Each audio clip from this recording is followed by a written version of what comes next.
तो यहाँ देखो, इसमें मैंने एटम का नाम नहीं लिखा और यहाँ मैंने लिख दिया गैलियम एटम, तो क्या दोनों के जवाब सेम होंगे क्या? तो ऐसे क्वेश्चन में ध्यान दीजिएगा कि इस तरह के क्वेश्चन में आपको दो तरह के कॉन्सेप्ट आते हैं। एक आता है रैंडम, कोई भी एटम दे देगा, तो उसमें जितने ही पॉसिबल केस हैं सब ले लीजिए।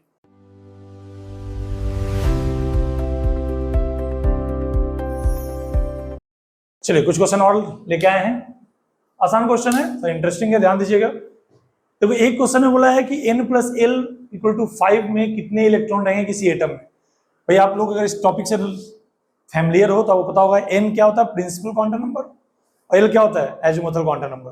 ठीक है, तो प्रिंसिपल क्वांटम नंबर और एजिमुथल क्वांटम नंबर जोड़ने पे 5 आना चाहिए। ऐसे कितने इलेक्ट्रॉन एक एटम में मिल सकते हैं अधिक से अधिक?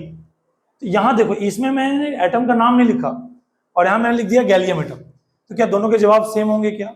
नहीं। देखो यार, जब मैं ऐसा लिखता हूं, कोई एटम का नाम नहीं लिखता हूं, तो जितने भी पॉसिबल केसेज हैं सब सोचना पड़ेगा।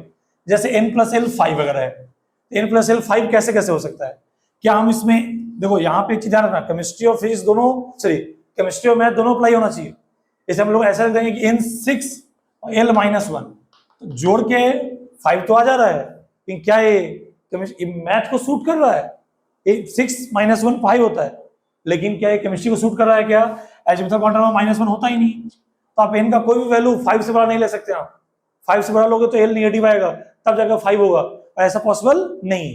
तब क्या करेंगे, n5 लोगे आप, n5 लोगे तो l क्या हो, 0 लेना पड़ेगा, ताकि ये n+l 5 हो सके। यानी किसकी बात करिए, 5s की बात हो रही है। ठीक, 5s में क्या होता है, एक ऑर्बिटल होता है। ठीक, n4 लेंगे तो क्या होगा, n4 तो l क्या होगा, 1 ले सकते हैं आप। किसकी बात है, n4 l1, l1 किसका कोड है, 4p का। 4p में कितने ऑर्बिटल्स होते हैं, 3 ऑर्बिटल्स होते हैं। ठीक, फिर n3 है तो l क्या लेंगे, 2। ये क्या होता है आपको, 3d सब ऑर्बिट होता है। इसमें कितने ऑर्बिटल्स होते हैं, 5। कितने, 5। अब ध्यान सुनिए, इसमें आपको टोटल n+l=5 पे दुनिया कोई भी एटम लो, उसमें ये 3 ही सब ऑर्बिट आने वाले हैं, जिनका प्रिंसिपल क्वांटम नंबर और एजिमुथल क्वांटम मिला के 5 हो। तो ऐसा क्यों, आगे नहीं ले सकते क्या, n2 l3 नहीं ले सकते क्या? नहीं ले सकते, क्योंकि आपको कंडीशन पता होगा कि l का वैल्यू कभी भी n से बड़ा नहीं हो सकता, l कभी नेगेटिव नहीं हो सकता।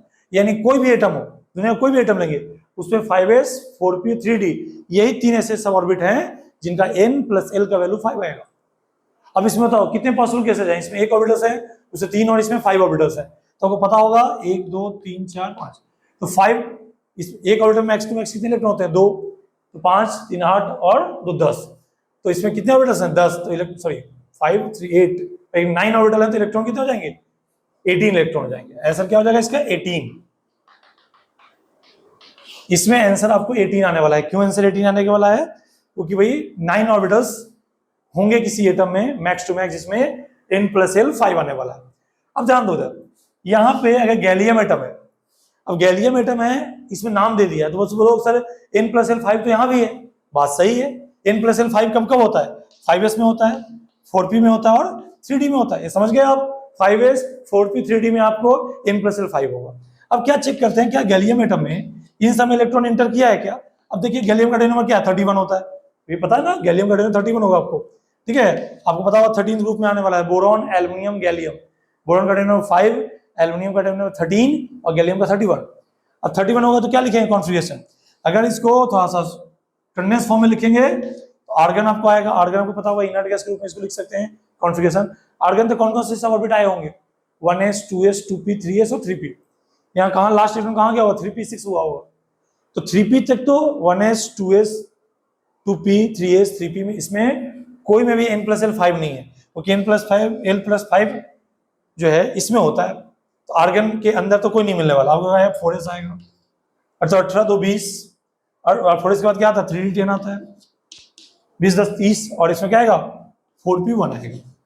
ठीक, अब ध्यान दो, इसमें इलेक्ट्रॉन 4s में इंटर किया, 3d में किया, 4p में किया, 5s में इलेक्ट्रॉन पहुंच ही नहीं पाया। तो बताओ 4p में इंटर किया, 3d में इंटर किया, 5s में इंटर किया ही नहीं है, तो n+l यहाँ 5 कहाँ है, 4s में है और 4p में है, सॉरी 4s में नहीं है, सॉरी n+l यहाँ 4 है, 3d में है और 4p में है, कितना 10 और 1 11 हो जाएगा। तो यहाँ आंसर, इसी क्वेश्चन का आंसर 11 हो जाएगा। ठीक, वहां कोई रैंडम एटम था तो आंसर 18, क्योंकि यहाँ सभी जितने भी पॉसिबल एटम है सब सोचना है, वही मैक्स टू मैक्स 18 इलेक्ट्रॉन आ सकते हैं। यहाँ एटम का नाम दे दिया, कौन सा, गैलियम एटम है, तो इसमें कितना होगा, सिर्फ 11 होगा।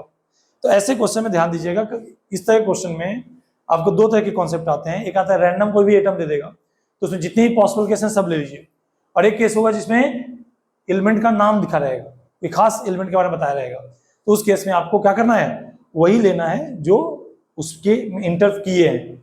5s होता है इस एटम, लेकिन 5s 0 होगा इसमें, ठीक। तो इसमें ध्यान रखिएगा, ऐसे क्वेश्चंस आपको और भी करवाऊंगा, ठीक है। ऑक्सीडेशन क्लासेस, जहां मेहनत को सही दिशा मिलती है।